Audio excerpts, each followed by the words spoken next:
dari lantai dasar Sentral Bisnis Jakarta Islamic Center Radio JIC Suara Peradaban Islam Jakarta. Assalamualaikum warahmatullahi wabarakatuh. Alhamdulillahirrabbilalamin. Segala puji hanya bagi Allah Rabb semesta alam yang telah melimpahkan rizki dan nikmatnya kepada kita sekalian.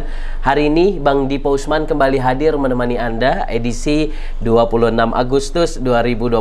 Kita hadir dalam program JIC Business Coaching. Ini merupakan kerjasama antara Jakarta Islamic Center dengan Bintang Research melalui divisi pengembangan bisnis. Dan tentunya mitra JIC, kita ketahui bersama bahwa Bintang Research ini merupakan lembaga riset komersial independen yang berkedudukan di Jakarta yang didirikan oleh praktisi dan profesional riset yang berpengalaman menangani proyek riset di perusahaan nasional maupun multinasional dengan kemampuan yang sudah teruji. Dan insya Allah kita hadir setiap 2 pekan sekali menemani ruang dengar mitra JIC. Dan tentunya ini merupakan sesuatu yang baik karena tema kita ini adalah tema yang berkelanjutan. Kalau beberapa hari yang lalu kita sudah membahas mengenai 3 pilar di belakang, mystery shopper, kemudian kepuasan pelanggan, dan ketiga ada loss customer analysis. Nah, ini yang keempat ini adalah complaint handling yang tentunya sudah hadir bersama kita kedua narasumber kita hari ini. Dan jangan lupa untuk selalu, dan kami ingatkan mitra JIC untuk senantiasa like, subscribe, and comment untuk channel YouTube kami JIC TV, dan jangan lupa juga untuk subscribe channel Bintang Research ya. Bersama Bang Dipo Usman di sini sudah hadir 2 narasumber kita, yaitu yang pertama adalah Ibu Dr. Kandidat ya Agustriani Muzayana MA atau biasa kita panggil Coach Ani. Assalamualaikum warahmatullahi wabarakatuh. Waalaikumsalam. Gimana Coach? Sehat? Alhamdulillah. Alhamdulillah. Sehat sekali. Tampak suasana hari ini lebih bahagia dan nampaknya romantis banget, ini bisa samaan nih. Iya ya. Tadi Bang Dipo juga punya tapi nggak dibawa ya. Mestinya iya, atau pakai juga ya. Iya baik. Ini ke satu lagi narasumber Bang Dipo. Ya, salah satu ini merupakan founder ya dari Bintang Research, yaitu Bapak Muhammad S. Wahyu MM atau Coach Wahyu. Assalamualaikum Coach. Waalaikumsalam. Gimana, sehat? Alhamdulillah. Alhamdulillah, senang banget bisa ketemu lagi di sini. Dan tentunya mitra JIC, perlu kami sampaikan juga bahwa Bintang Research ini memiliki visi menjadi perusahaan jasa riset nomor 1 dan paling terpercaya di Indonesia dengan misi menyediakan data dan hasil riset yang berkualitas tinggi dengan biaya yang terjangkau. Baik, langsung saja tema kita hari ini amat sangat penting bagi perusahaan, yaitu complaint handling. Kira-kira apa dan bagaimana complaint handling itu? Langsung saja kita serahkan kepada yang berwenang nih untuk menjelaskan tentang tema kita hari ini. Dan jangan lupa untuk disiarin juga di radio JIC, karena insya Allah kita selalu terintegrasi gitu ya dengan radio JIC, dengan YouTube JIC, kemudian juga dengan streaming kami di www.islamicstripcenter.org.id. Langsung saja, yang pertama Ibu Ani kami sampaikan dulu complaint handling itu apa dan bagaimana. Kami persilakan. Ya. Baik, terima kasih. Assalamualaikum warahmatullahi wabarakatuh. Waalaikumsalam warahmatullahi wabarakatuh. Hai mitra JIC, semuanya semoga dalam kondisi yang baik ya. Amin. Sekarang ini musimnya memang lagi begini. Betul. Ya, musim bisnis ya sedang seperti ini, tapi bismillah insya Allah kita selalu bersemangat terus ya. Ya, jadi kalau hari ini kita membahas pilar yang keempat dari kepuasan pelanggan ya. Pilar yang pertama adalah research kepuasan pelanggan sendiri. Yang kedua adalah mystery shopper. Yang ketiga loss customer analysis, dan yang keempat ini adalah di complaint handling. Nah, jadi keempat pilar ini adalah pilar-pilar yang nanti menjadi menjadi kunci ya untuk kita mempertahankan kepuasan pelanggan. Jadi untuk meraih kepuasan pelanggan yang bagus, kita bisa melakukan 4 ini. Bisa dilakukan 4-4-nya, bisa dilakukan beberapanya, dipilih juga boleh sesuai dengan kondisi gitu. Nah, kalau yang sekarang di complaint handling yang terakhir ini adalah penanganan komplain dari para pelanggan kita, dari para customer. Kan biasanya ada nih ya komplain-komplain kalau disampaikan gitu. Jadi apa sih komplain itu? Komplain adalah gap antara ekspektasi dengan realita. Ekspektasi pelanggan atau harapan dari pelanggan terhadap suatu produk atau layanan dengan yang diberikan oleh produsen gitu ya, oleh produsen itu atau oleh suatu lembaga bisnis terhadap pelanggannya. Jika ada gap antara realita yang diberikan dan ekspektasi dari pelanggan itu, maka disitulah ada kans untuk ada yang komplain. Hanya saja komplain itu tidak semua orang mengatakannya gitu. Jadi ada yang menyimpannya, ada yang mengatakannya. Dari hasil sebuah riset dinyatakan bahwa ada hanya 4% loh yang orang tuh yang mau menyatakan komplainnya. Yang 96%-nya itu lebih suka untuk diam-diam saja. Kemudian ya sudah beralih saja ke bisnis yang lain, ke kompetitor gitu.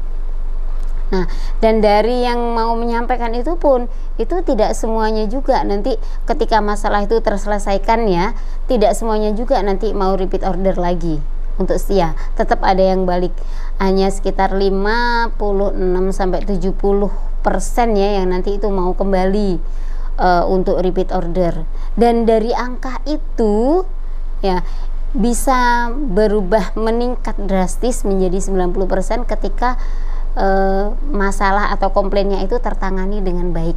Nah, dari situ kan kelihatan sekali betapa pentingnya menangani komplain dari para pelanggan kita gitu.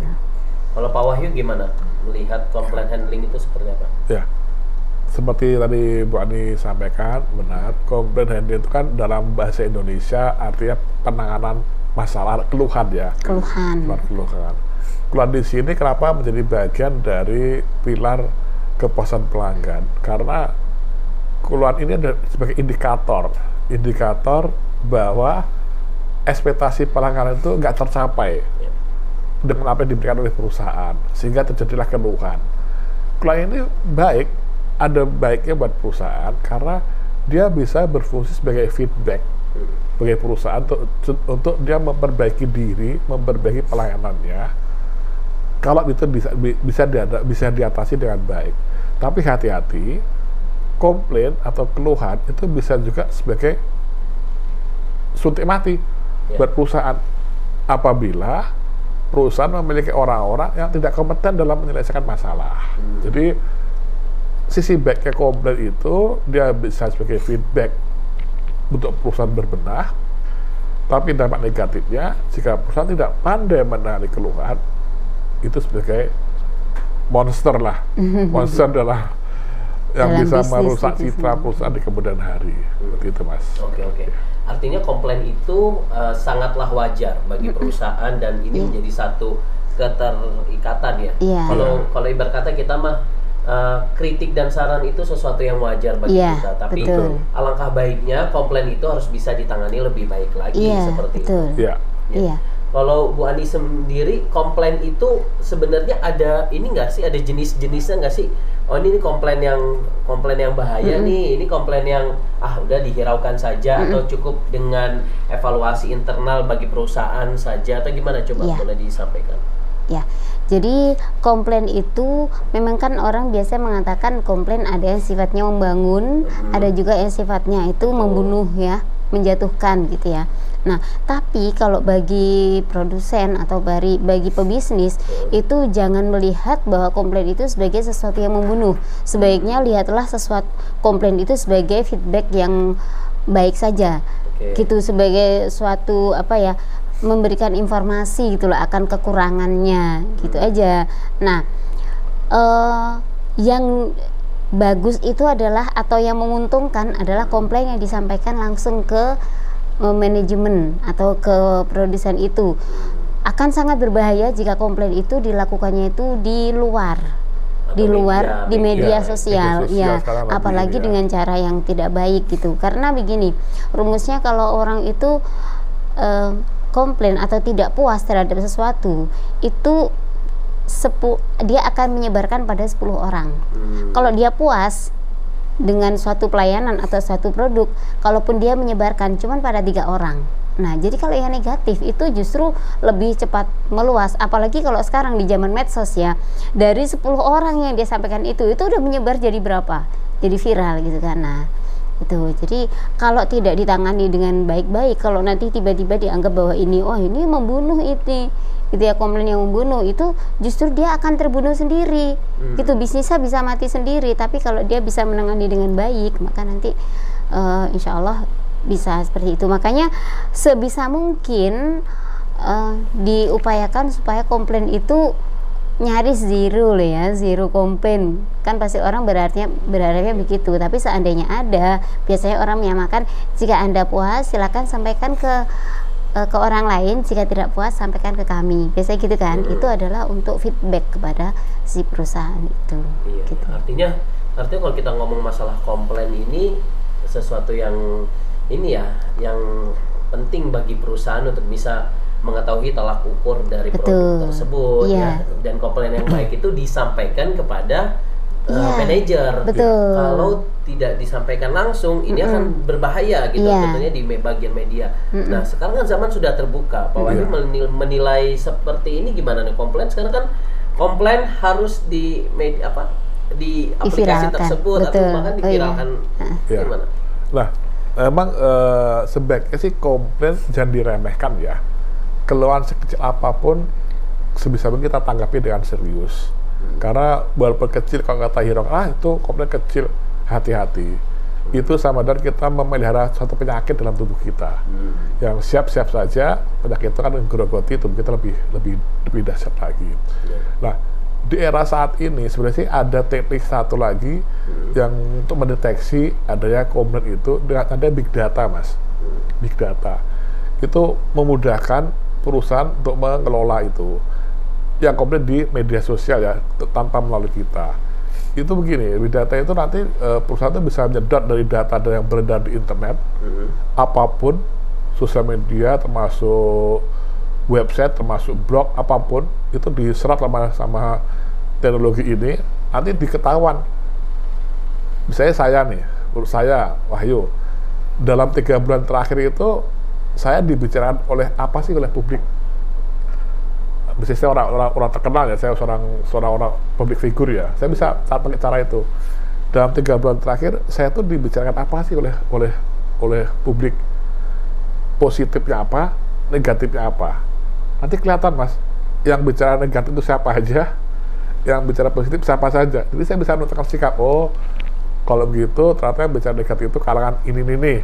Kalau bicara positif kalangan ini nih. Saya bisa menentukan apakah saya memperbaiki, karena gini, kalau untuk seorang public figure gitu ya, susah untuk menentukan mana yang baik, mana yang buruk. Karena setiap dia melangkah pun pasti ada hater ya. Itu yang berbahaya. Tinggal dia bersikap pro yang mana ini, gitu aja sih. Itu kalau public figure ya. Kalau produk, hati-hati. Ini bisa. Kalau produk, kita tinggal memilih. Pasar kita, konsumen kita ternyata di media sosial ngomongnya ini yang baik-baik. Kita perhatiin yang baik-baik itu apa aja poin-poinnya. Yang jelek-jelek apa aja poin-poinnya. Nah, sebisa mungkin yang jelek itu kita perbaiki. Dan cepat ya, dan segera ya.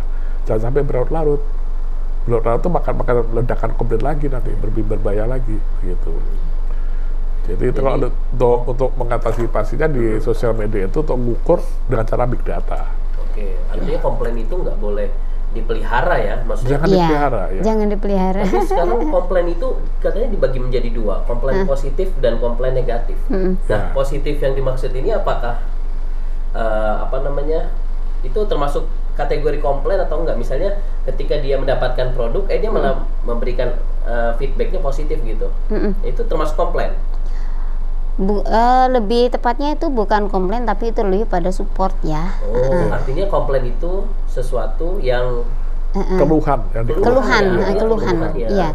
Jadi lebih, kalaupun yang positif itu mungkin begini, disampaikan dengan baik, dengan tujuan baik dan dengan jalan yang baik ya. Misalnya disampaikannya tepat kepada manajemen, kemudian dengan cara yang baik pula dan jelas yang dikomplainkan apa gitu. Kalaupun misalkan biasanya kalau orang yang bijak itu ketika menyampaikan keluhan itu tidak 100% pada keluhannya. Jadi menyampaikan juga yang positif-positif juga gitu. Jadi ada kesatuan. Oh, yang ini sudah bagus-bagus, hanya saja di sininya nanti ini kayaknya kurang begini-begini, nah gitu, itu akan sangat membantu gitu ya. Jadi itu akan sangat bantu. Kalau yang negatif itu bisa negatif dalam penyampaiannya, bisa juga negatif dalam kontennya, dalam isi dari komplainnya itu kan komplain yang negatif. Atau dengan caranya itu juga bisa. Kalau caranya misalkan medianya, medsos itu tadi, medsos pun kan juga belum tentu yang disampaikan di medsos itu meskipun dilakukan di medsos, tapi caranya tidak selalu negatif juga ya. Kadang-kadang itu juga positif, tapi di sana tersirat gitu loh, ada sesuatu yang kurang gitu ya. Itu bisa juga, itu cukup bijak. Tapi kan kita tidak bisa mengendalikan netizen ya. Namanya netizen itu semau gue ya, maha benar netizen gitu ya. Merasa di Indonesia benar, gitu. Betul, iya. Cuma nanti tidak ada filter soalnya. Kadang nggak ada filter. Pada saya besarkan langsung terpublish apa yang dia tulis gitu. Seharusnya apa memang seperti itu, komplain itu harus difilter gitu. Maksudnya artinya bukankah ini juga sesuatu yang baik gitu ketika kita ingin membeli produk, kita melihat komplain dari customer lainnya gitu. Iya, nggak apa-apa. Kita kalau bagi produsen itu bukannya atau pemilik bisnis ya, itu bukannya memfilter ya. Jadi kalau memang ya tampung saja komplain-komplain yang ada, tampung saja. Kemudian nanti dianalisa dari berbagai caranya, berbagai bahasa yang disampaikan, itu ambil saja titiknya apa sih, benang merahnya apa sih dari komplain-komplainnya ini gitu. Intinya apa saja, masalah caranya nanti dulu gitu, karena yang paling penting adalah isi komplainnya itu apa, kemudian nanti apa yang perlu dibenahi. Karena kalau pemilik bisnis itu berpikiran positif, maka komplain itu ditanggapi sebagai sebuah feedback, sebagai sebuah feedback yang nanti akan justru membantu bisnisnya untuk berbenah gitu kan, membantu manajemen ya untuk berbenah. Tetapi kalau dia itu negatif, maka maksudnya menanggapinya secara negatif, itu justru nanti tidak akan ada solusi gitu, tidak solutif. Jadi komplain pun harus komplain yang solutif kalau bisa begitu ya. Komplain tapi ada solusinya juga. Betul. Ada kritik tapi ada solusinya juga. Betul. Atau memunculkan solusi gitu loh, tidak hanya kritik saja. Pada dasarnya tuh setiap orang tuh nggak suka dikritik, Mas. Betul. Pada dasar begitu. Makanya dalam mengkritik itu orang tua kami mengajarkan kalau Anda mengkritik, berikan solusinya. Jangan cuma mengkritik tanpa ada solusi. Karena pada dasarnya orang nggak mau dikritik. Coba kalau kita balik, kita dikritik, gimana perasaan kita? Ya kan? Sedih. Nah, sedih, musik kayak gitu. Itu juga gitu. Jadi harus kalau mau mengkritik sampaikan dengan baik dan kasih solusinya. Iya, itu bisa juga kita kategorikan dalam komplain yang negatif dan yang positif. Komplain yang positif adalah yang solutif, yang ada solusinya, tapi komplain yang negatif adalah komplain yang disampaikan ngasal saja tanpa tujuan untuk mendapatkan solusi, hanya bertujuan untuk menjelekkan, menghujat. Nah, itu. Nah, lalu pertanyaannya, kalau memang ada komplain negatif gitu ya, komplain yang memberikan solutif. Nah, kira-kira kita sebagai customer bagaimana cara untuk menyampaikan komplain tersebut kepada manajer atau ke perusahaan tersebut? Ini yang baik, yang sesuai dengan kaidah riset bisnis. Mereka langsung saja disampaikan, ke misalnya ke pihak perusahaan melalui kan ada customer service atau melalui sales atau melalui apapun. Sampaikan saja keluar kita seperti ini. Nanti kita lihat tanggapan mereka gimana. Perusahaan yang baik, yang care sama pelanggan dan dia menjunjung tinggi service excellent, pasti akan menanggapi itu dan serius. Dan sebaiknya perusahaan itu segera mengasih solusi, jangan berlarut-larut. Misalnya bisa diselesaikan sekarang selesaikan. Jangan tunggu, Pak ya kita ada ini harus pasti kelapor gini, jangan terlalu birokrasi. Pelanggan nggak peduli itu. Pelanggan peduli adalah saya ada keluar ini, yuk segera perbaikin. Nggak peduli di dalam internal you ada birokrasi harus lapor gitu. Jenjang ABC itu nggak peduli buat dia. Anda segera selesaikan masalah saya gitu. Kalau itu apa yang berlarut-larut, apa yang masalahnya sederhana, wah itu udah bisa berbahaya Mas, gitu. Karena dia akan buang konsepnya kemana-mana itu dari pelanggan itu. Kalau udah di media massa, udah susah untuk dikendalikan di media sosial ya. Dan artinya komplain semacam ini tertutup atau baiknya terbuka gitu, maksudnya di depan. Cara penyampaiannya juga itu kan berpengaruh. Kalau customer kan sama juga, maha benar customer ya, gitu. Maka terserah saja bagi dia. Jadi kalau yang bagus memang tertutup, ya kan. Makanya kan diwanti-wanti. Kalau Anda puas dengan pelayanan kami, silakan sampaikan pada seluruh dunia. Tapi kalau Anda tidak puas, silakan sampaikan pada kami, gitu kan. Itu sebenarnya pihak manajemen itu sudah membuka diri untuk menerima komplain. Kalau komplain itu komplain yang memang yang membutuhkan atau memang nanti akan dibenahi gitu kan gitu. Tapi kalau namanya juga customer ya, yang itu tadi maha benar netizen, maha benar customer gitu ya. Apapun yang dilakukan oleh customer ketika komplain, maka yang harus bijak menangani adalah pihak pemilik bisnis ini, gitu. Jadi seandainya disampaikannya pun tidak baik, kalau ini nanti ikut-ikutannya yang tidak baik, ya nanti akan bunuh diri ini namanya. Tapi kalau nanti dia akan menanggapinya dengan baik, maka nanti kesannya akan kelihatan, oh komplain yang disampaikan seburuk itu loh, tapi ditanggapinya dengan baik, harum justru. Tapi sebenarnya yang paling bagus yang bagaimana? Zero komplain. Zero komplain yang bagus, nggak ada komplain. Artinya apa? Kalau zero komplain itu kan berarti layanan atau produk yang diberikan itu sudah sesuai ekspektasi, atau bahkan melebihi dari ekspektasi dari pelanggan. Kalau ada komplain artinya masih ada yang di bawah ekspektasi pelanggan, gitu kan. Tapi hati-hati juga ya, orang yang nggak komplain itu bukan berarti kita nggak ada komplain loh. Bisa jadi dia ada komplain tapi disampaikan pada media sosial. Iya. Atau gitu. Nah, survei kepuasan pelanggan sama Mr. Summer tuh mutlak dilakukan secara berkala. Itu tuh indikator. Itu menyisir lah, bener nggak ada masalah nggak sih gitu kan. Idealnya sih mereka laksanakan 2 kali setahun ya, idealnya ya. Karena kalau 1 kali setahun itu masih terlalu lama ya. Kalau lebih dari itu juga kebanyakan berdampak ke biaya seperti itu. Idealnya sih setahun 2 kali. Begitu. Nah, lalu pertanyaan sekarang begini, tadi udah disampaikan oleh Bu Ani bahwa perusahaan yang baik itu ya zero komplain. Nah, kemudian komplain itu harus dihadapi dengan sesuatu yang baik. Nah, sekarang begini, kenyataannya ketika ada yang komplain gitu customer, biasanya customer itu dikasih gift atau dikasih semacam hadiah gitu. Nah, dalam ilmu bisnis gitu, ilmu marketing, apakah ini baik untuk diterapkan gitu bagi perusahaan? Boleh saja, tapi itu sebenarnya sifatnya hanya bonus ya. Intinya sebenarnya kalau ada komplain, itu fokuslah pada komplainnya itu, kemudian nanti perbaiki, gitu, perbaiki di manajemen itu. Karena itu orang-orang yang menjadi frontliner ya dari perusahaan itu harus orang-orang yang bisa benar-benar menguasai pelanggan.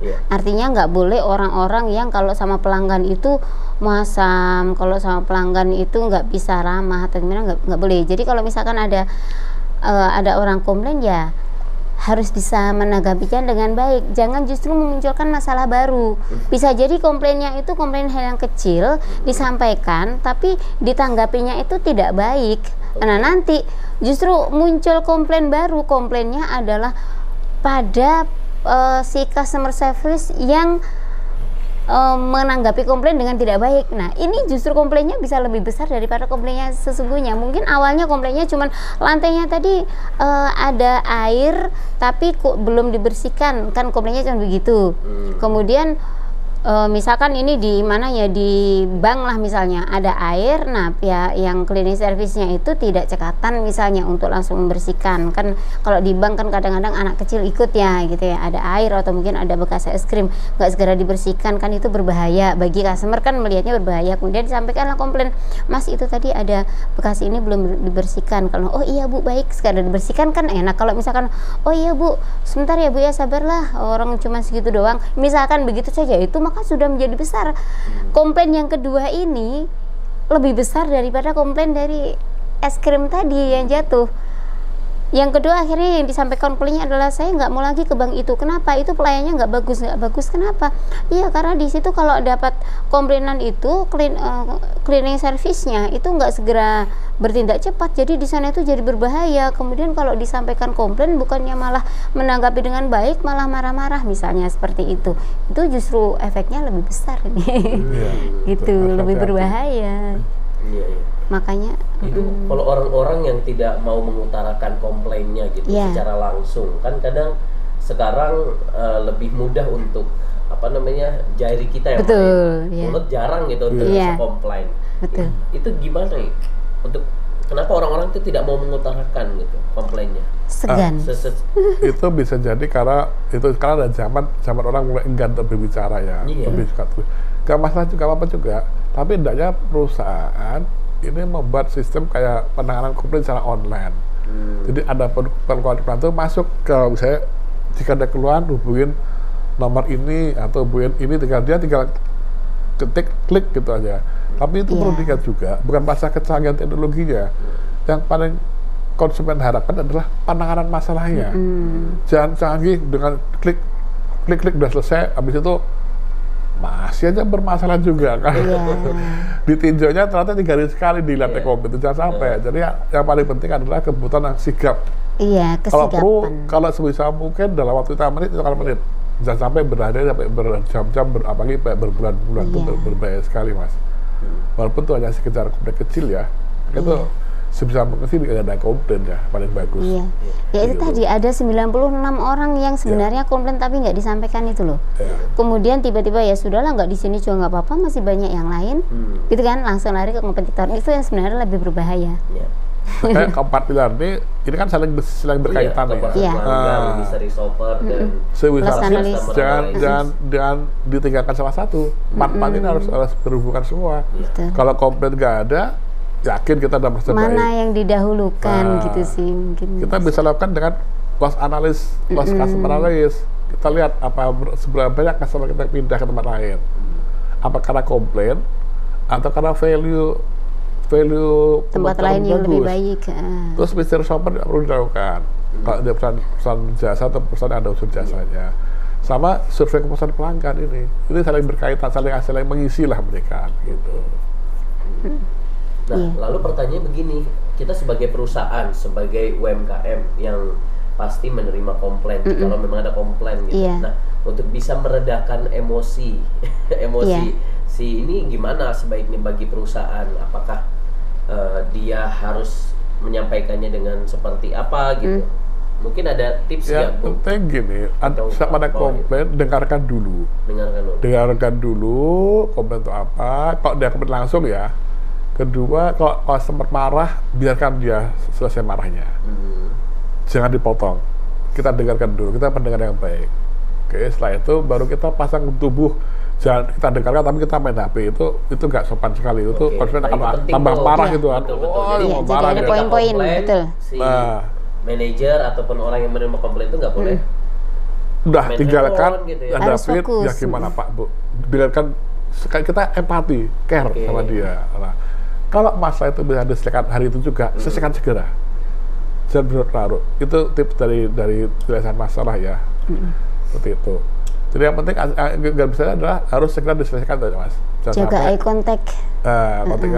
Jaga eye contact juga. Bahasa tubuh juga ada berpengaruh. Jangan sampai kita yang mata yang mengadai tapi pikiran kita kemana-mana. Menutup interaksi dengan positif. Betul. Gitu. Ya, kemudian jangan lupa juga untuk menyampaikan maaf. Yang pertama kali itu adalah ketika sudah disampaikan komplain banyak lebar didengarkan dulu gitu kan. Oke, kalau sudah ada kesempatan berbicara, ketika belum bisa langsung menangani itu, pertama kali yang disampaikan adalah, baik Bu, terima kasih atas masukan yang diberikan. Nggak usah bilang itu komplain ya. Terima kasih atas masukannya. Mohon maaf atas keluhannya tadi, atas ketidaknyamanannya. Terima kasih sudah menyampaikan keluhan. Nanti insya Allah kita akan segera mengatasi atau menghandle masalah ini gitu. Nah, setelah itu kalau memang urusannya adalah pribadi ke yang bersangkutan, maka nanti misalkan dijanjikan waktu, insya Allah besok paling lambat masalah ini sudah selesai gitu, itu jangan sampai molor-molor lagi. Terus juga ketika sudah selesai jangan lupa untuk untuk callback ya, bisa ditelepon, kasih report Bapak, misalnya. Ibu, Anda udah kami siapkan ini, kalian ada foto-fotonya. Bagaimana? Apakah masih ada masalah? Tidak. Nah, selanjutnya nanti ada servis kepuasan pelanggan itu survei kepuasan pelanggannya bisa masuk. Bapak Ibu kemarin menyampaikan keluhan ini, bagaimana? Apakah sudah ditangani dengan baik? Oh sudah, gitu. Ada perlu callback itu juga. Jadi memastikan bahwa komplainnya itu sudah tertangani dan masalah sudah selesai. Nah, adapun nanti gift yang diberikan itu adalah sebagai bonusnya, sebagai hadiahnya. Nah, seperti itu biasanya orang yang awalnya itu misalnya komplain, marah-marah, nggak puas, itu bisa berbalik loh. Bisa berbalik merekomendasikan pada orang lain. Oh ini tuh bagus ternyata, iya sih kan. Biasalah kalau orang itu ada kekurangan, ada kelemahannya, tapi dia itu kalau ada masalah itu cepet loh menanganinya. Udah kesini aja, nggak usah ke yang lain, ke rumah sakit ini bagus, misalnya pasien rumah sakit ya, ke rumah sakit ini bagus loh pelayanannya gitu. Pernah ada komplain itu langsung ditanggapinya, dan itu ini dapat hadiah ini, nah itu misalnya. Boleh. Masuk ke kasus, kita pernah komplain terhadap salah satu media televisi ya, televisi berbayar. Waktu itu kita sudah bayar, tapi diputus. Kita komplain, tidak ada tanggapan waktu itu, tidak ada tanggapan. Waktu itu memang pihak televisi ini masih amburadul dalam penanganan komplainnya, tapi sekarang sudah bagus. Nah, sehingga waktu itu saya kesel kan, ini kok saya sudah bayar, saya ada kewajiban, kok masih belum disambung-sambung juga. Kita tepat waktu, kita nggak telat, tapi kok diputus gitu kan. Akhirnya saya searching di internet. Awalnya ke call center. Call center. Telepon ke call center, janjikan iya. Tartar gitu. Sampai sekarang sampai berapa hari sampai nggak ada seminggu juga, lebih nggak ya. ada penjelasan juga.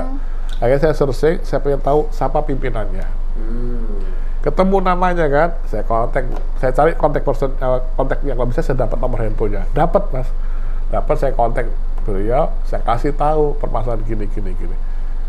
1 jam ditelepon saya sama manajernya.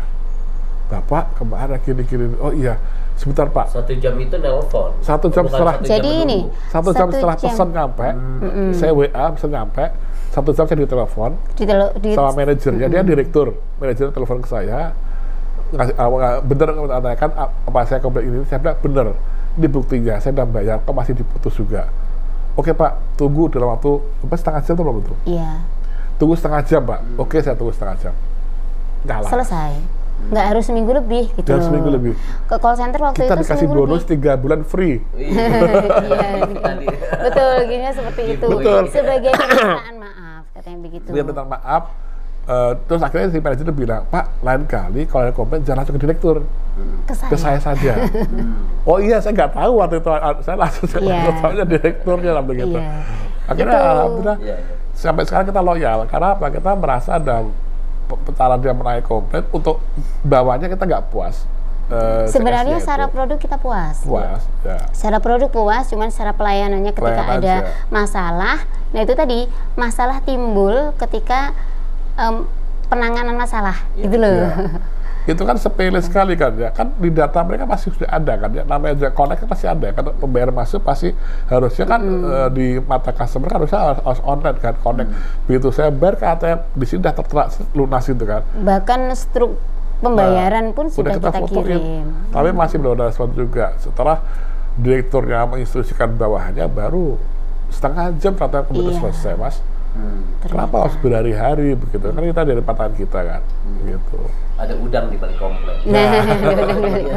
Ada gift gitu ya. Dan bukan itu sebenarnya tujuannya ya. Bukan. Ya pasti dengan adanya komplain yang artinya pelayanan itu bisa lebih cepat. Ya sekali lagi bahwa salah satu efek positif dari komplain itu si perusahaan tersebut bisa mengukur produknya tersebut, apakah ini sesuai dengan sistem yang ada gitu kan. Karena ada komplain, karena ada sistem yang tidak baik di dalam. Betul, ada yang tidak berjalan. Kalau kami pribadi sebagai pihak customer, kalau kami memberikan komplain, kami nggak mau sosial media dulu mas. Kami usahakan ke yang bersangkutan. Langsung dulu. Betul. Oh itu sebenarnya tahap pertama ya? Iya. Jadi yang baik memang begitu. Maksudnya gini, pelanggan yang bijak adalah jika ada komplain, sampaikanlah kepada yang ini, kepada yang punya bisnis itu, gitu, sampaikanlah ke situ. Karena kalau nanti disampaikannya ke umum, tujuannya itu negatif di situ. Tujuannya itu hanya untuk menjelekkan, biasanya begitu, karena kan belum tentu terbaca oleh yang dikomplainin gitu kan. Komplainnya ke perusahaan A, tapi disampaikannya ke medsos. Lah, orang dari perusahaan A berlink apa enggak ke medsosnya dia gitu, baca atau tidak gitu. Jadi sebaiknya ya kalau mau jadi customer yang bijak, komplainnya adalah ke yang bersangkutan kalau memang yang diharapkan adalah perbaikan. Artinya komplain menjadi positif ya jikalau memang betul-betul antara customer juga harus tahu lah ya gimana batas-batasnya, etika. Walaupun memang customer ini dijadikan sebagai apa ya, raja kali yang dilayanin gitu ya. Tapi ya betul-betul customer juga mitra. Customer selalu juga raja. Soulmate ya. Betul. Jadi jangan merasa paling benar gitu ya. Dan sebelum komplain juga harus betul-betul lagi-lagi harus betul-betul dipikir dulu, jangan sampai nanti ketika dia komplain ternyata memang dari dianya juga yang salah. Betul.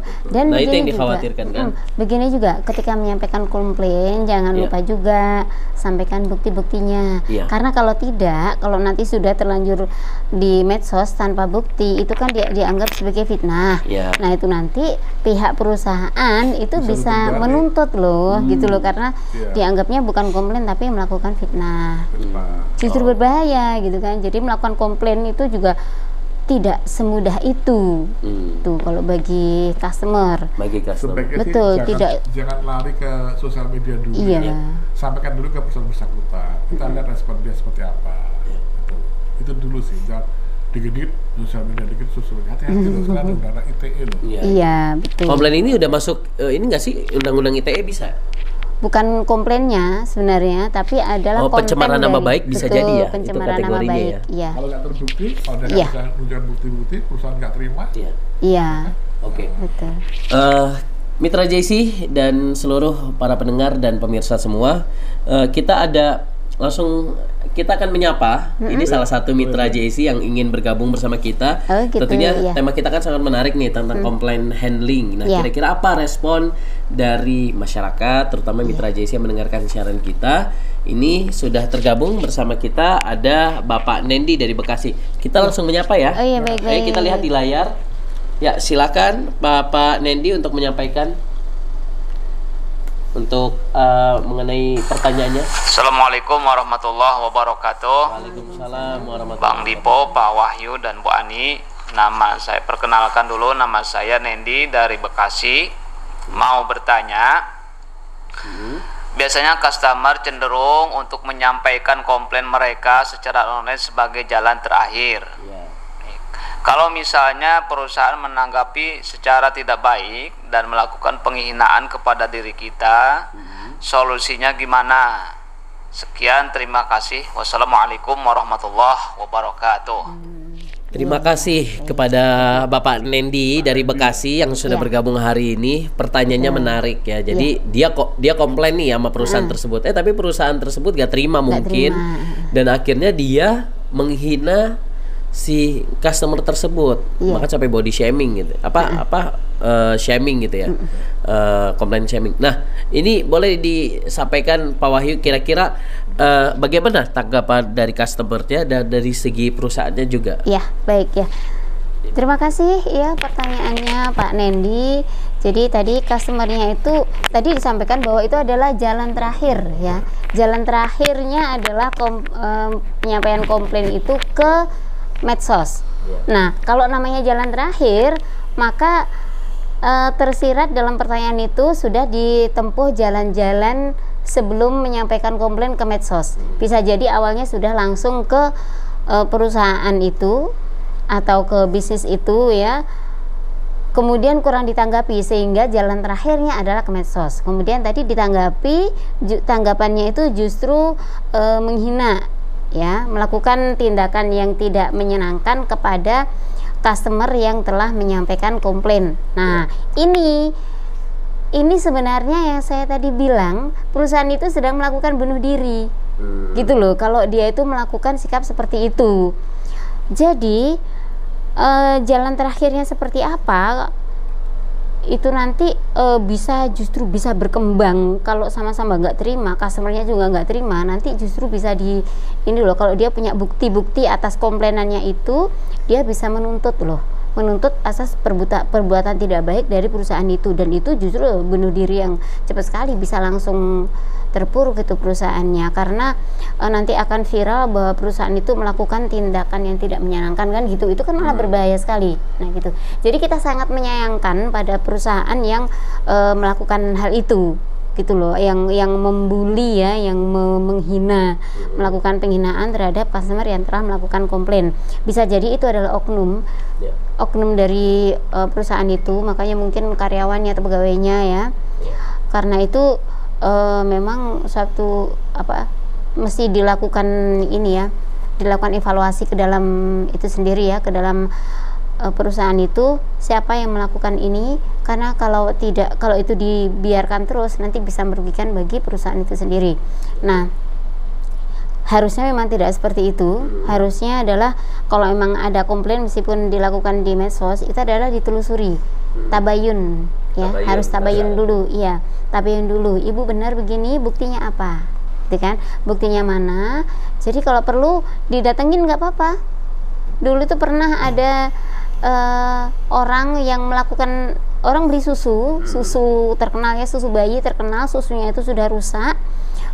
Dia beli di toko, kemudian susunya sudah rusak, lalu dia komplain ke call center yang ada, tidak ditanggapin, kemudian dia komplain di medsos. Nah itu dari pihak produsennya itu langsung datang, itu bukannya marah-marah, tapi kemudian bener kan, karena sudah menunjukkan bukti bener ya, ada foto, ada struk pembelian dan sebagainya. Padahal bisa jadi yang salah adalah tokonya ya, tapi pihak produsennya itu mau datang menyampaikan maaf, dan kemudian seperti biasanya bonusnya adalah dikasih gift gitu ya, dan itu memberikan kesan yang sangat mendalam, sehingga yang awalnya dia itu menyampaikan negatif ke medsos, itu kemudian dia berbalik menyampaikan yang positif. Jadi berita tentang sikap perusahaan yang memberikan garansi tadi ya, yang memberikan sikap baik, yang menangani komplainnya dengan baik, itu diposting, dan dia tuh sangat mengapresiasi. Itu justru menjadi hal yang membangun gitu loh. Jadi ya memang wajar, orang kan akan berpikir bahwa ya sih, di antara sekian banyak produk mungkin memang ada 1-2 yang cacat, atau bisa jadi sebenarnya kesalahannya bukan terletak pada perusahaannya, tetapi pada tokonya itu, yang dalam mungkin penyimpanannya raknya itu tidak bersih, ada tikus atau bagaimana, sehingga produknya rusak, kan memungkinkan juga. Tetapi si pihak perusahaan ini kan nyatanya tidak berlepas tangan, oh itu kesalahan pada pihak toko kok, enggak gitu loh. Jadi bertanggung jawab penuh, dan itu sangat bagus gitu loh. Tapi kalau dia melakukan yang sebaliknya, meskipun sebenarnya kesalahan bukan ada pada dia, maka dia bisa hancur perusahaan ini gitu loh, kalau dia justru melakukan yang seperti yang dipertanyakan tadi ya gitu. Itu menurut kami sih tindakan nggak cerdas oleh suatu perusahaan ya. Kalau itu terjadi apa yang dikatakan Pak Dendi dan Pak Nendi. Itu perusahaan sangat-sangat ceroboh. Kenapa saya bilang begitu? Tadi dikatakan Bu Ani tadi di awal bilang bahwa hasil research studi itu adalah dari customer yang, saya ulangi lagi ya, harga customer yang nggak puas sama pelayanan kita, itu hanya 4% yang komplain, Mas. Yang menyampaikan komplainnya. Yang 96 tuh kabur klien customer. Tapi sabar gitu. Iya, atau kapok. Nah, kapok. Yang 96 itu kapok. Tapi jadi nggak mau lagi. Dari yang komplain itu antara 50 sampai 70% lah yang kembali berbisnis pada kita lagi apabila komplainnya udah terselesaikan dengan baik. Angka ini bisa melonjak di 90% bila komplainnya terselesaikan dengan cepat. Nah, ini boro-boro mau nyelesain, dia malah ngata-ngatain sih yang komplain si customernya.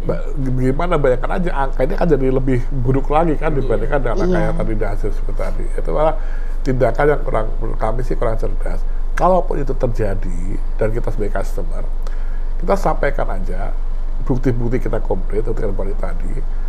Pertama kita sampaikan ke atasannya dulu. Sampai tahu itu oknum.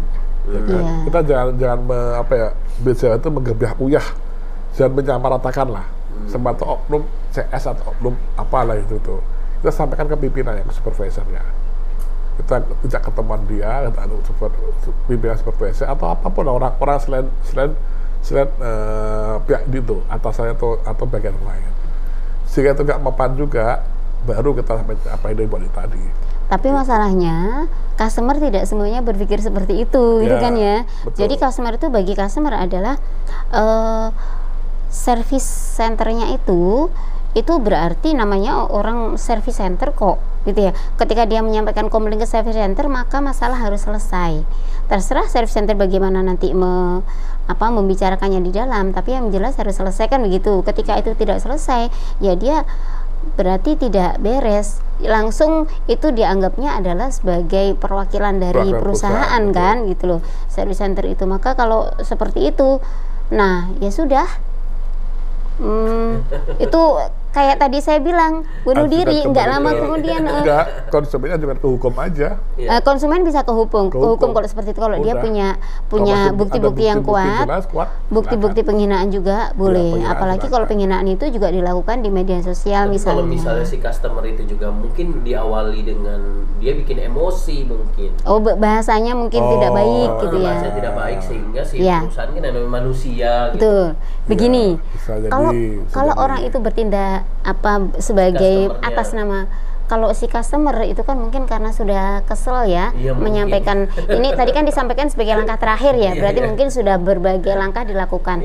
Langkah terakhirnya adalah ke medsos, mungkin caranya tidak baik gitu.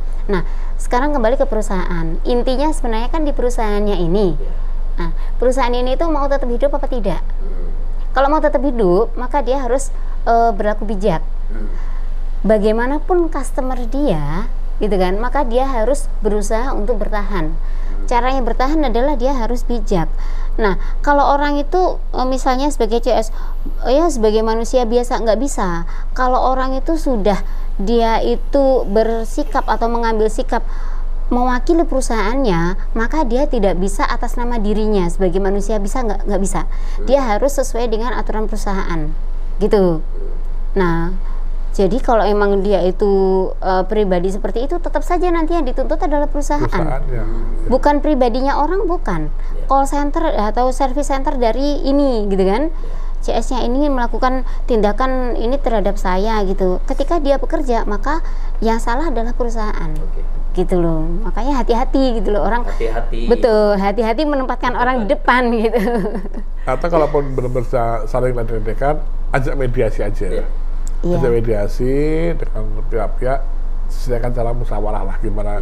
Ada mediasi lewat orang ketiga ya. Betul. Biasanya ini customer ini ya sudah tidak mau mediasi. Biasanya customer sudah langsung, kok sudah marah begini langsung ke hukum, biasanya kan begitu. Nah itu tadi yang rugi ini loh, pihak pengusaha ini loh, betul, perusahaannya ini loh. Karena itu bagaimanapun juga si perusahaan ini kalau memang tidak bisa menangani dengan baik, lebih baik diam. Kalau tidak bisa menyampaikan yang baik, tidak bisa menangani, sebaiknya diam. Jangan justru membuli, itu bunuh diri. Gitu. Jadi tips nih buat para perusahaan. Jadi untuk yang menangani komplain, baiknya orang yang sabar gitu. Betul. Orang-orang yang bijak. Orang-orang yang bijak gitu, jangan orang yang temperamen. Betul. Gitu. Itu harus melalui training-training juga. Mempengaruhi nggak sih, bisa mungkin kalau perempuan lebih kalem gitu, laki-laki bisa yang komplain mungkin yang sering kan laki-laki nih penggunanya. Berarti tergantung perempuan produknya. yang jadi tergantung. Sebenarnya gini sih. Gak ada gender sih. Nggak ada sih. Karena kalau untuk menjadi itu tuh nggak peduli laki-laki atau perempuan, namanya orang profesional, gitu ya. Kalau orang itu ditempatkan sebagai ini, maka dia harus profesional. Kalau namanya profesional itu nggak peduli laki-laki atau perempuan, maka dia harus menjalankan profesinya itu dengan baik. Udah gitu. Jadi saja. Mau laki-laki mau perempuan sama aja ya. Iya betul. Mau laki-laki mau perempuan, ketika nanti menangani. Rata-rata pihak perbankan ya yang sudah melakukan komplain dengan baik ya. Bahkan dia ada pasca itu ada feedbacknya bagus, rata-rata begitu rata-rata. Kita atau bisa perusahaan yang besar. Ya, besar. Kita bisa meniru seperti itu, cara dia menangani masalah seperti apa. Gitu. Iya, bisa kita tiru. Oke, ini ada pertanyaan kembali. Ya. Gitu ya, baik. Iya, baik. Mitra JC, tadi pertanyaan pertama dari Mitra JC, kita artinya mengundang Mitra JC juga ya untuk Anda yang ingin bergabung di lain kesempatan mungkin di hari-hari selanjutnya, silakan untuk bisa kirimkan video Anda Mitra JC di 081215549288. Nanti kita akan deskripsikan nomor handphonenya, bisa ditanyakan langsung tema yang akan dibahas hari ini. Baik, ini pertanyaan kedua dari Ibu Darmawati, langsung saja kita akan sapa beliau. Oke. Assalamualaikum, nama saya Darmawati. Saya mau bertanya nih Bang Dipo, Pak Wahyu dan Bu Ani, komplain yang baik ke perusahaan itu seperti apa? Benarkah pelanggan yang tidak puas tapi tidak komplain akan jauh lebih berbahaya? Sekian, terima kasih. Wassalamualaikum warahmatullahi wabarakatuh. Waalaikumsalam warahmatullahi wabarakatuh. Komplain yang baik itu seperti apa? Ini mungkin yang jawab Pak Wahyu atau karena ada dua pertanyaan soalnya. Yang pertanyaan kedua, orang yang nggak komplain itu ternyata berbahaya gitu. Ini sih unik ya. Setahu kita kan orang yang komplain itu berbahaya. Ternyata orang yang tidak komplain itu lebih berbahaya. Nah, ini benar atau tidak? Apakah ini hanya sebatas opini atau fakta? Silakan Pak Wahyu dulu atau Bu Ani dulu. Oke, boleh ya. Silakan. Jadi yang pertama tadi adalah Yang pertama tadi pertanyaannya bagaimana menyampaikan komplain yang baik. Komplain yang baik itu seperti apa? Iya, ini berarti tips untuk customer ya. Gitu. Tips untuk customer untuk menyampaikan komplain ya. Satu, menyampaikan komplain yang baik adalah sampaikan komplain dengan baik, dengan bahasa yang baik dan jelas apa yang mau dikomplainkan. Jadi tidak kesana kemari, tidak melebar dan tidak ambigu isinya. Jadi isi komplainnya tentang apa tentang produknya, tentang pelayanannya, dan itu deskripsikan secara jelas. Yang satu itu pilih bahasanya. Kemudian yang kedua adalah intinya yang benar. Yang ketiga adalah sampaikan komplain itu ke pihak yang benar, ke pihak yang tepat.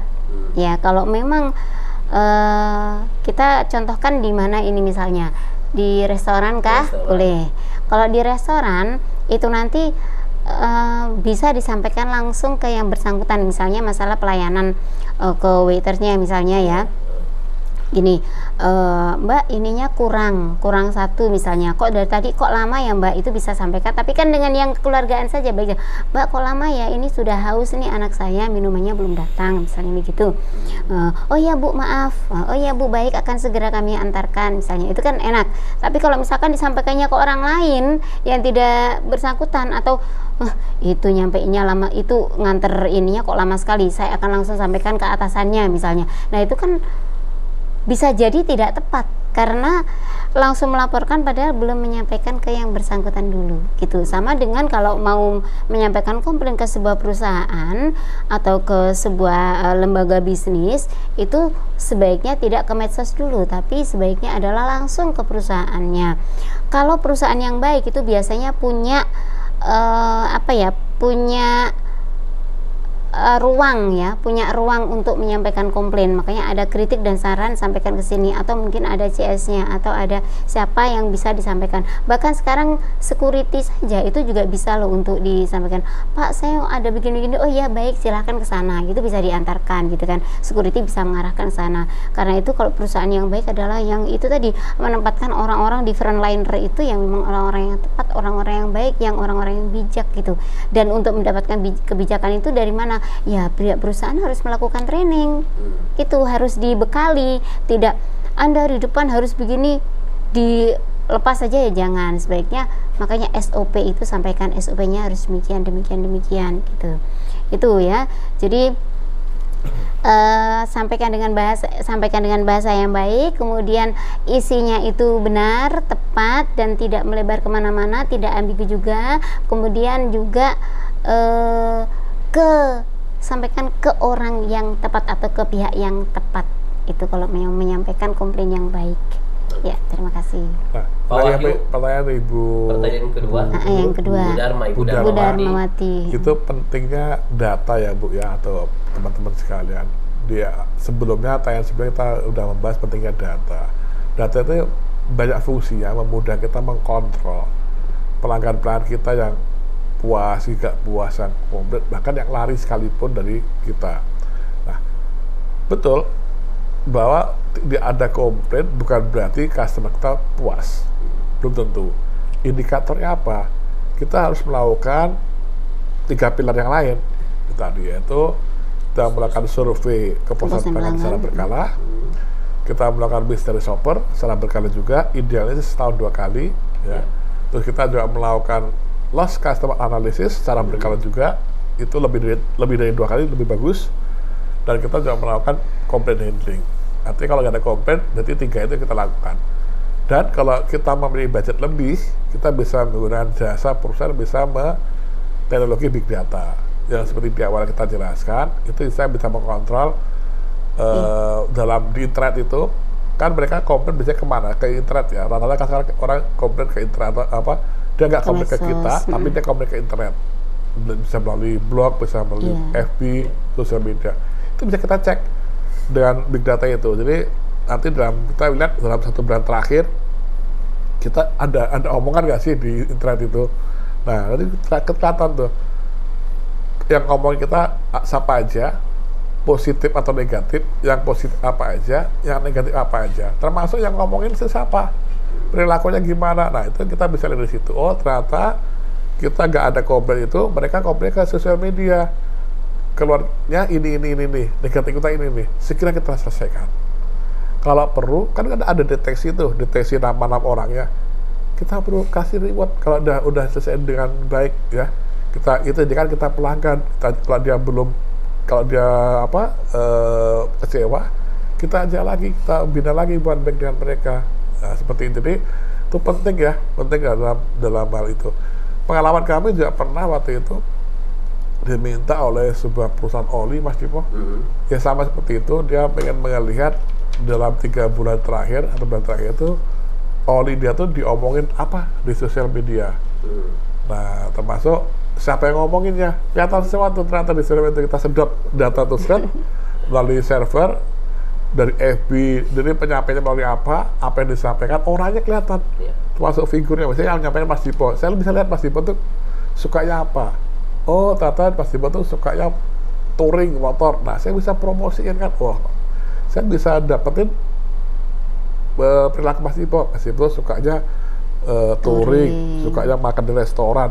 Saya bisa kerjasama dengan pihak restoran, kasih fee ke Mas Dipo. Itulah pentingnya data. Big data itu. Jadi karena saya bisa tahu personal pribadi Mas Dipo seperti apa, orang-orang seperti apa, saya bisa tahu karakternya. Oh, ternyata Mas Dipo sering belanja di Shopee, saya bisa kerjasama di Shopee. Shopee, kalau Mas Dipo belajar dengan tempatmu, tadi saya kasih voucher deh. Saya kasih voucher oli saya, jadi dia beli oli ke saya lagi.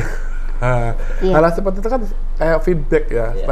Tapi dengan catatan, ini harus disediakan dengan baik jika Mas Dipo atau pelanggan itu punya keluhan. Yang penting penjelasan dulu lah. Dan setelah juga penjelasan itu baik dan cepat, baru kita kasih. Dan juga begini, intinya ya, ini bagaimana caranya untuk mempertahankan customer, kan begitu.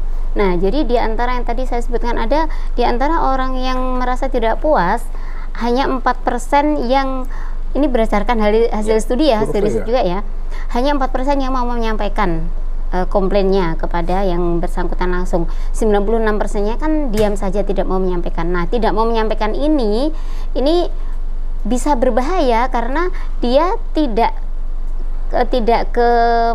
kembali gitu loh, tidak mau repeat order.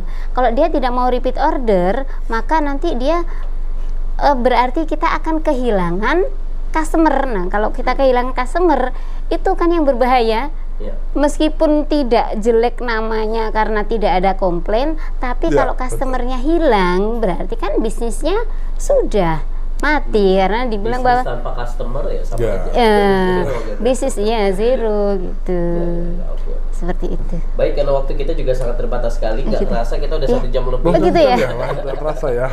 Nah, sebagai kesimpulan silakan Pak Wahyu, Coach Wahyu sama Coach Abi untuk menyampaikan kesimpulan di tema kita hari ini tentang complaint handling. Silakan Pak Wahyu dulu. Saya sederhana saja sih. Yang jelas kita sebagai perusahaan harus senantiasa menjunjung customer service excellence ya. Service excellence berdasarkan kepuasan pelanggan. Itu wajib karena pelanggan ini adalah mitra kita, soulmate kita. Hubungan antara pelanggan dengan produsen itu seperti halnya hubungan kekasih lah. Jadi harus harmonis. Jangan ada dusta di antara kita. Seperti itu. Harus saling terbuka, saya jujur. Itu kan kalau sama-sama enak ya, seperti sama enak. Itu pertama. Kedua, kalaupun ada masalah sekecil apapun, segera selesaikan. Tanpa adanya penundaan-penundaan. Ya seperti yang kita dengan partner kita, dengan soulmate kita, dengan pacar kita, kekasih kita. Jika ada masalah, segera selesaikan. Apa sih apa yang kira ada problem apa sih ini. Ya, yang punya masalah juga kasih tahu. Jangan masa kamu juga nggak tahu sih. Memang kita telepati, kita bisa mengetahui si orang kan enggak juga. Kita harus tahu ada penyampaian dari pihak yang kecewa. Jadi sampaikan saja, oke. Nanti coba kita benahi lah, kita perbaiki dengan cepat. Seperti itulah dari saya sih. Oke, terima kasih Coach Wahyu. Sekarang Coach Ani, kami persilakan. Baik, terima kasih. Jadi komplain itu bukan satu-satunya senjata, itu adalah salah satu senjata bagi pengusaha untuk mengetahui kekurangan dalam produk ataupun layanannya. Tetapi inti dari semuanya adalah bagaimana mempertahankan customer bagi pengusaha atau bagi perusahaan itu supaya perusahaan itu tetap hidup gitu loh ya. Jadi jangan nunggu ada komplain dulu. Jangan nunggu ada komplain, bahkan usahakan supaya zero komplain. Karena itu sebenarnya yang paling bagus adalah yang zero komplain. Bagaimana caranya zero komplain? Berikan atau sebelum membuat produk atau layanan itu, tanyakan dulu apa yang diinginkan oleh customer. Tanyakan dulu seperti ini bla bla bla bla. Kalau sudah, maka nanti akan bisa memberikan produk ataupun layanan seperti yang diinginkan oleh customer, dan dengan demikian bisa meminimalisir adanya komplain. Oke, baik. Terima kasih Coach Ani, Coach Wahyu, dan Mitra JC, bahwa tadi sudah dijelaskan mengenai komplain handling.